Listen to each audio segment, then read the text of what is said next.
Українці, українки. Ukrainians, on September 4th, there was an anniversary of the detention of the first deputy chairman of the Mejlis of the Crimean Tatar people, Nariman Celâl, by the occupiers in Crimea. He did not commit any crimes. The only thing he annoyed the occupiers with was the defense of his people and his country, Ukraine. Nariman Celâl took part in the work of the Crimea Platform last year. He arrived at the summit from Crimea and told the guests and participants what was really happening on the peninsula, told about repressions against all those who try to preserve their freedom and their culture, about the degradation of life in Crimea during the occupation. The Russian presence in our Crimea has turned it into one of the most dangerous and unfree places in Europe. And Mr. Celâl wanted to do everything to change this, to return normal life to Crimea, to return Ukraine. I believe that the Ukrainian flag and free life will return to Crimea again. We will liberate all our lands, all our people. The armed forces of Ukraine, our intelligence, special services are already taking the necessary steps for this. These steps can be heard, and anyone can see that the occupiers have already started fleeing Crimea. This is the right choice for all of them. We will return freedom to Crimea, to all our people in Crimea. We will return freedom to Lelash, and we will definitely make Crimea one of the best, most comfortable places in Europe. Crimea deserves it. I held a meeting of the staff of the Supreme Commander-in-Chief on September 4th. Although it was Sunday, there are no days off during the war. The Commander-in-Chief of the Armed Forces, the commanders of operational areas, and the head of intelligence delivered reports. Those were good reports. And I want to thank the warriors of the 63rd Battalion of the 103rd Territorial Defense Brigade who ensured the result in the Donetsk region. The settlement was liberated. The 54th Brigade in Lysychansk-Siversk direction also took good steps, advanced and regained certain heights. I would also like to mention the 42nd Separate Motorized Infantry Battalion. Thanks to its heroic actions, two settlements in the south of our country were liberated. I am grateful to all of you guys.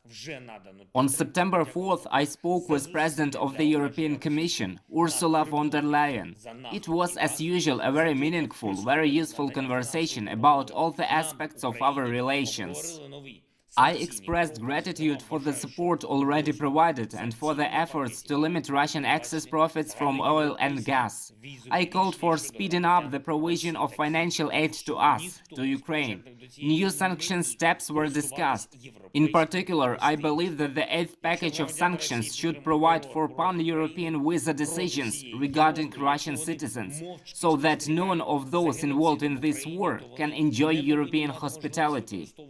If the citizens of Russia support terror against Ukraine, against the whole of Europe, if they silently watch the genocide in Ukraine, they should not be able to use Europe for entertainment and fun. This is an important moral thing. Europe is a land of values, not Disneyland for supporters of terror. And visa restrictions will definitely demonstrate this. The free world must call the Russians to action against those who started this war. By the way, it's the same with the gas issue. Ukraine has repeatedly warned Europe that maintaining Nord Stream ties with Russia will be a problem that can turn into a disaster at any moment. That's exactly what happened. Visa omnivorousness regarding citizens of the aggressor state, financial ties with Russia, energy dependence on Russia are all things that Moscow uses against Europe. I'm grateful to those European leaders who are aware of the level of the threat. A very important aspect of conversation with Mrs. Ursula von der Leyen is the ability of the European Commission to carry out a rapid assessment as soon as we implement all its recommendations. We work every day for Ukraine's accession to the European Union. And every day we do everything to return our flag to our entire territory invaded by the occupiers. I am grateful to all our warriors who are holding and moving our positions forward. I am grateful to everyone who helps the defense of Ukraine. Together we will win. And finally, on September 4th, I received a report that 2 people who were directly involved in the tragic incident in Chernihiv were detained on suspicion of committing a criminal offense.